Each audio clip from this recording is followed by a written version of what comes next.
Thank you so much. So as Lori said, my name is Amy Armstrong. I'm the Vice President of Compliance Advisory at Discover Financial here in Riverwoods. I'm a lifelong compliance professional or banker. Sounds a lot less exciting when I say I'm a banker, but I am. Primarily focused with consumer protection. And I'm just very, very excited to be here with you today to talk about something that either many people know about or this may be a new topic, just to have a conversation around imposter syndrome. And I will pull up your presentation. There you go. Thank you so much, Lori. You can go to the next slide. Absolutely.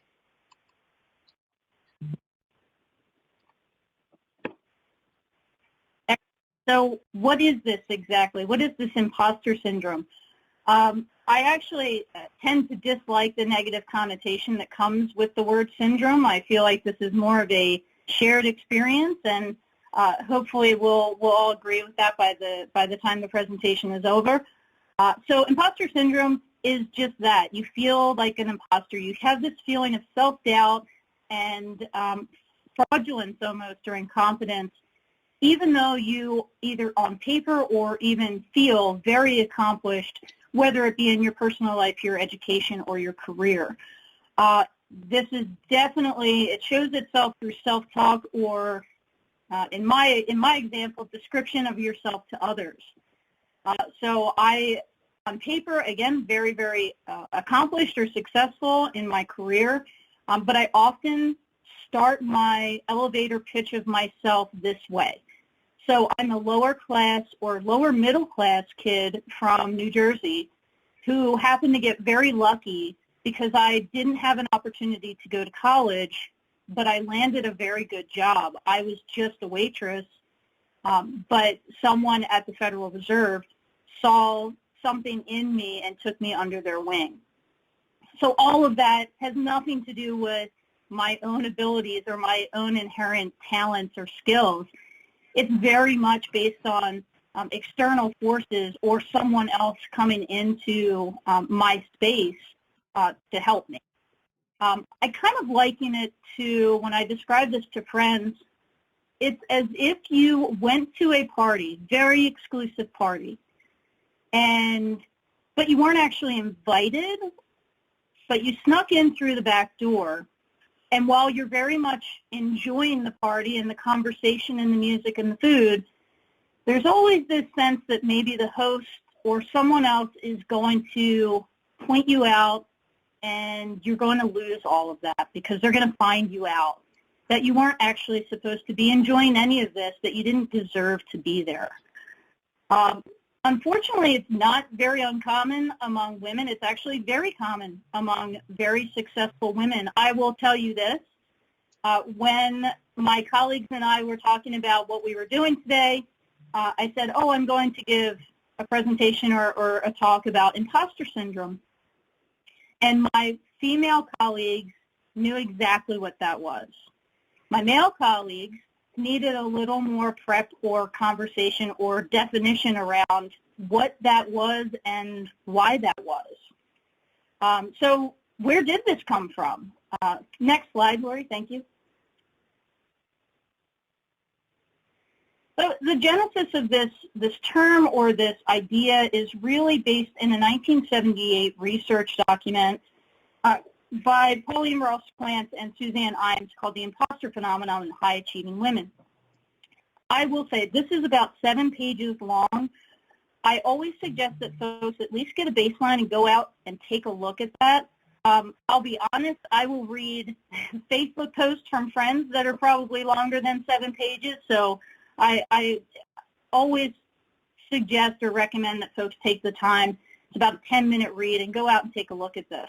This really is the first time anyone is defining or discussing what that feeling is. It gives women language to describe, you know, hey, I'm really successful, but I don't feel like maybe I should be. And why don't I feel like I should be? Note that this research done in 1978 does not take into account any of the effects of either classism, racism, ethnicity, xenophobia, sexual orientation, or the like. And those two, and I'll talk about in a minute, have impacts or can be a contributor to this feeling of fraudulence or like increased self-doubt. Next page, Lori.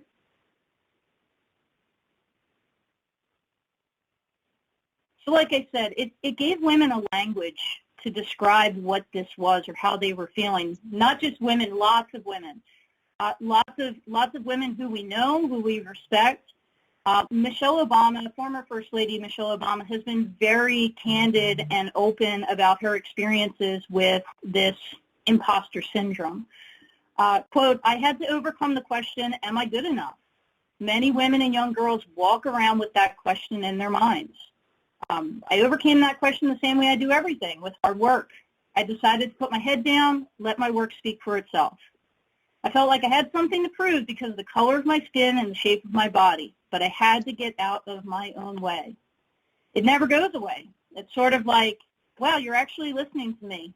I'm just Michelle Robinson, that little girl on the South Side who went to public school. And that last paragraph, or that last phrase at least, resonates very much with me. I identify with that very much. I'm a first-generation college graduate. My mother was a first-generation citizen. So it's very powerful what you bring with you from your past and what you take with you into your future, and how that kind of shades what you say to others or how you feel about your own accomplishments. Next page, Lori.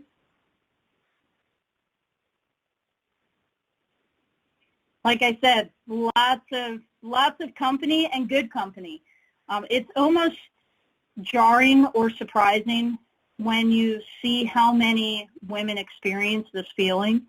Maya Angelou, the iconic poet, playwright, activist, had this feeling that someone was going to find her out, that she was running a game. And this was after writing 11 very instrumental works. It's unbelievable in some ways. Meryl Streep, why would anyone want to come and see me in a movie? The greatest, one of the greatest actresses of all time. Jennifer Lopez sells millions, tens of millions of albums. She still doesn't think she's good at this. And one that I think most of us on this call can probably identify with, Amy Poehler saying, hey, you know what? You're never going to climb Career Mountain, get to the top and scream, I made it. You will rarely feel done or complete or successful. She talks about this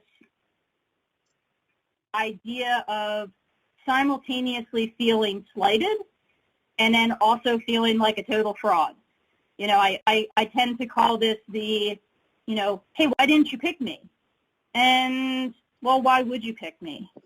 And that's hard emotionally and mentally to be in contradiction mentally almost at all times.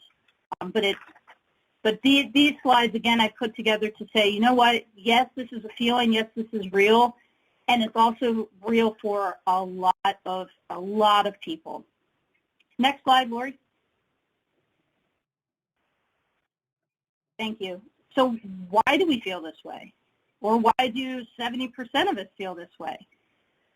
There's a wonderful book called The Secret Thoughts of Successful Women, Why Capable People Suffer from the Imposter Syndrome, How to Thrive in Spite of It. A fascinating read. Again, I always recommend this. I suggest this to all of my colleagues. It's by Dr. Valerie Young. So she at least gives us these types. And you probably see yourself, at least I do, at least in 2 or 3 of these. You see yourself in these types. And once you see it, you can address it. I say this to my teams all the time. It's like that first step in a 12-step. Like once you acknowledge it, you can actually start to formulate improvements or actions around that. So she starts with the perfectionist. I did this 2 weeks ago, 3 weeks ago. How many of you have sent an email, but you had a typo or a grammatical issue, or you used a contraction and you swore that you should have spelled that out?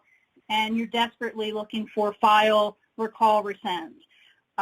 That's part of the perfectionist coming out of you. You primarily focus on how you do things.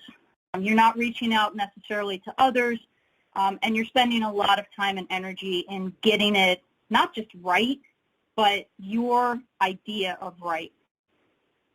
The natural genius. Maybe you pick up things very easily. You were an amazing student. You were a prodigy-type child. So you believe that everything should just come naturally to you. Hey, I'm in banking, but why don't I understand quantum physics? I should just easily understand that. It's an unrealistic expectation on yourself that can start to show itself in things like stress or anxiety. The soloist. Why not do it all by yourself? Because you feel like you should do it all by yourself. If you can't achieve it by yourself, you consider yourself unworthy or a failure. Not that you won't work in teams, but you feel like you should be the driving force, or you should be able to accomplish this regardless of a team. I am definitely guilty of being the expert in Dr. Young's analysis or assessment. Before you consider your work success, you have to know everything about it. You want to know everything about it, and you focus so much time and attention on knowing everything that it actually starts to detract from your main goal.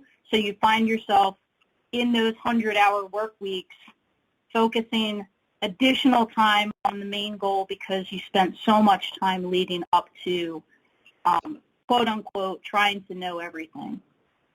Superhero. My sister is a superhero. She needs to be, or expects to be, or thinks everyone wants her to be the best mom, the best friend, the best sister, the best daughter, the best parent, and anything self-inflicted failure is a disaster. You know, it speaks to your inadequacy, or it highlights that incorrectly, but it highlights that. Again, all of these things have one thing in common. It's vulnerability. It's kind of a buzzword bingo word to use. Everyone's talking about vulnerability and leaning in, and Brene Brown talks a lot about vulnerability. But really, a lot of these have that as their source, right? If I don't feel comfortable enough in myself, or if I'm afraid to fail, then I probably will exhibit some of these things, and I'll create this imposter syndrome or anxiety within myself. Lori, can you flip to the next slide? Thank you so much. So why am I doubting myself? Again, so you can recognize it in those types, but there's also this, again, not discussed in the 78 research, but there is this role of bias. There is a Harvard Business Review article that I absolutely adore. It's called "Stop Telling Women They Have Imposter Syndrome." So it kind of detracts maybe from my talking points, but it's very telling in its concept that, you know, there is a big difference between doubting your own abilities, which in some ways can be natural, or being made to feel as if because of your gender or your race or your identity that you're somehow unworthy of the position or accomplishments you have. We know, we're very aware that women and minorities have been systematically, essentially told to stay at the bottom, or that we just were inherently not good enough for certain things. So it's understandable that we may feel less than sometimes, but also important not to confuse that with the reality of your accomplishments. The bias and institutional racism can also play a significant part in these imposter feelings. So I call it a stacking. So if I already feel doubtful of my own accomplishments, experiences, education, and I compile that with potentially the outside world's bias on my gender, or bias on my ethnicity, or bias on my sexual orientation, then it feeds those imposter feelings. One of the most important things someone I have it written down on a 3x5 card. I have many things written down on a 3x5 card in my office. The way people treat you is not a reflection of your abilities. And I take that with me. I share it with my family. I share it with kids. It's so very true. Hard to listen to sometimes. You have that bad best friend in your mind who may be constantly telling you that it is a reflection of your abilities, but it really isn't. The language from others is not your internal language. Don't make it your internal language. Lori, if you can move to the next slide, thank you.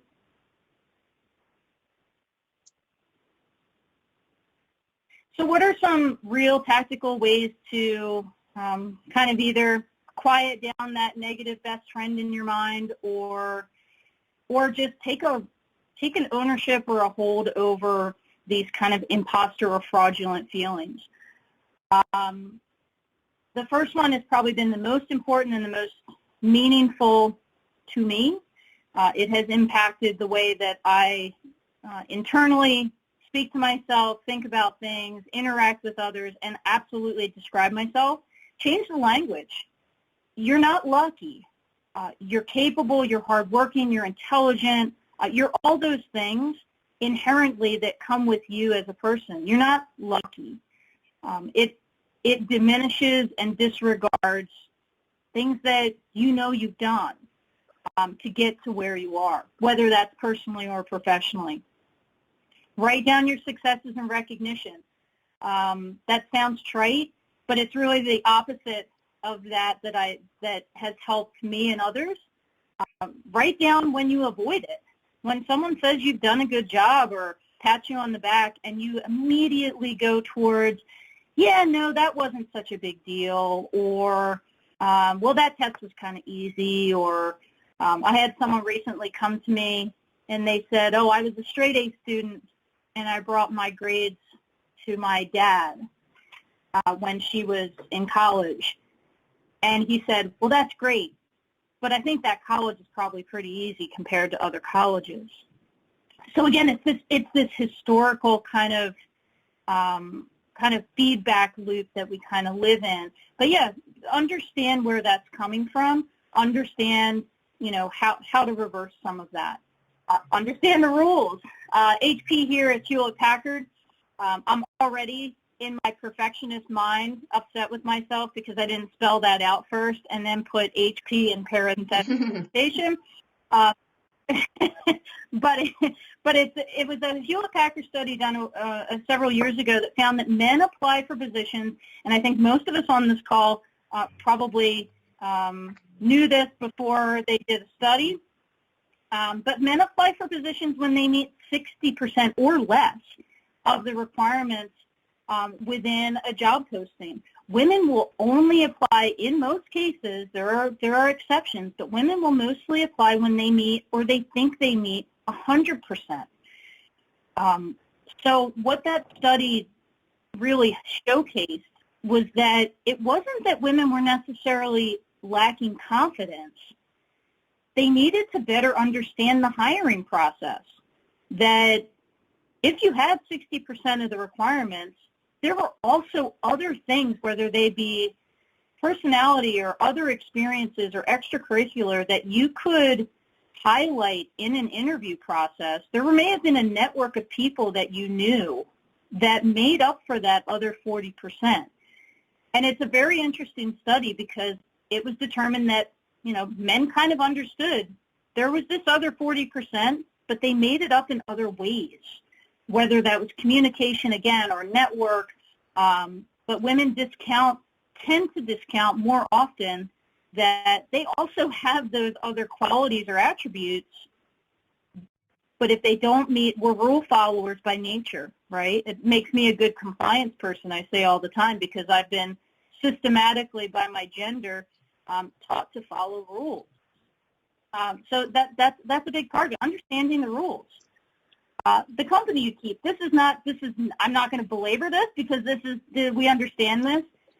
Hey, surround yourself with supporters, not detractors. I have worked in plenty of high stress environments that also bred some very negative or toxic people in toxic cultures. And what happens when you surround yourself with that is that you also become your own worst supporter or your own best detractor. Next slide, Lori, thank you.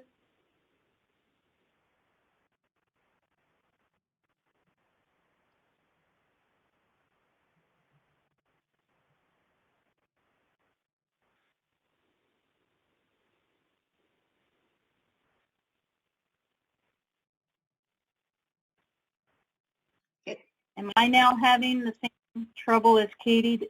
No, I flipped the slide. We're on slide 9 right now. Okay. Let me see if I can. Silencing the self-doubt. Yes, I'm back. Okay.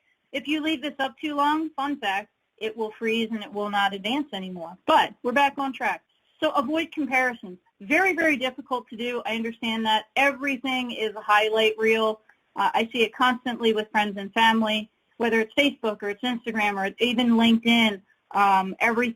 You're not seeing the hard work or the struggle or the failures, which are very, very important and lead up to a lot of those successes in those type of outlets. So as hard as that might be, try to avoid that, or at least understand that the highlight that you see is probably related to a whole lot of lowlights that added up to get that person to a highlight. No different than all of us. Understand fears, especially old ones. I talked about my friend with the straight A's. Your ego, it's been proven, will react to rejection or criticism in a very similar way chemically as it does to death, which is fascinating, actually. And you'll learn to protect yourself against that feeling, obviously, because who wants to feel that feeling?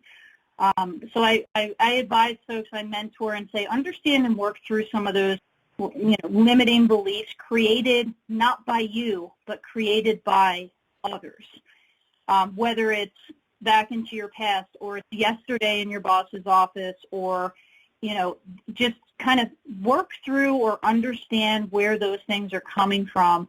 It also harkens back to the belief of others is not your reality necessarily. Take the good from it, but leave everything else behind. And the most important thing that I have been able to use or at least explore myself, trust your own decisions. Women especially have been so socialized to feel like we either have to bow to someone else's authority or we're not expert enough to make decisions, that there's this, underlying lack of power or authority. Understand your authority and your power. There's also this idea, her name is Christina Whitaker. She is the founder and CEO of Pivot Brand Group. She does a fabulous TED Talk about imposter syndrome, but more importantly, this idea of what she calls imposter syndrome 2.0 or the murky middle. So if imposter syndrome is this feeling of, I don't belong in the room because I'm not smart enough or intelligent enough or experienced enough, the murky middle says, I don't belong in this room because I do have skills and abilities that need to align to a higher or better purpose in my life. And I know the panel before us talked about COVID and the impacts of that. I am someone who's a fan of thinking or saying that I think there's a lot of women and men too who are experiencing the murky middle right now. We hear about the Great Resignation. This is a hard decision to make, right? Maybe it's not imposter syndrome. Maybe you're not feeling self-doubt. Maybe you're feeling this feeling of, no, I am capable and I am experienced and I have all of these attributes. Maybe I just need to align those with some kind of greater or bigger purpose that aligns with my values or my non-negotiables. So So again, very, very interesting. Christina Whitaker is her name. I always recommend that TED Talk. It's fascinating and it's powerful. Next slide, last slide. Okay, here we are. Thanks, Lori. So again, it's power, not permission, right? And that sounds trite, but it really is true. Kamala Harris said it in when she was on the campaign. You never have to ask anyone permission to lead. When you want to lead, you lead. And that's so true also for decision making, right? I don't have to ask permission to make a decision, especially about my own life or my own career. When I want to make a decision, I make a decision. Essentially, I've had friends who say, yeah, it's life and you can't mess it up. You know, don't let somebody else mess it up. You can't mess it up.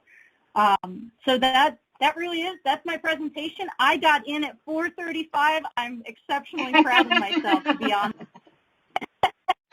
You are funny. So well, I just want to say what a terrific presentation that was, Amy. It was so valuable and so very important. Appreciate you so much and taking the time and what you expressed. It was fabulous. In the essence of time, we are going to grab one question from the audience that just came in, and just give me a moment. I'm going to ask this of you. It's from Deandra. Do you think women's greater proneness to experience shame makes imposter syndrome more of a problem for them than it is for men? And that will be the one question we'll get in for you today. Thank you, Amy. Oh, no problem. My fast answer to that is absolutely. It's all of these feelings that are almost, I hate to say it, but inherently gender-based because they've been historically gender-based. Things like shame or less than, or, you know, I don't deserve a seat at the table. I'll be honest, I never worry about how well I do the laundry, right? No one ever, I don't feel badly about that, because there's an expectation that I'd be good at that, or cooking or cleaning or things of that nature. But absolutely, yes, I think shame and many other distinctively, unfortunately, female characteristics put on us by other people absolutely feed into that imposter syndrome. Thank you for the question. That's a great question. It is a good question. I agree with you. And thank you, Amy. Thank you for being with us today. Thank you so much. I'm going to just wrap up with our thanks to everyone, and I appreciate your time today. And I'm just going to move on to our wrap up.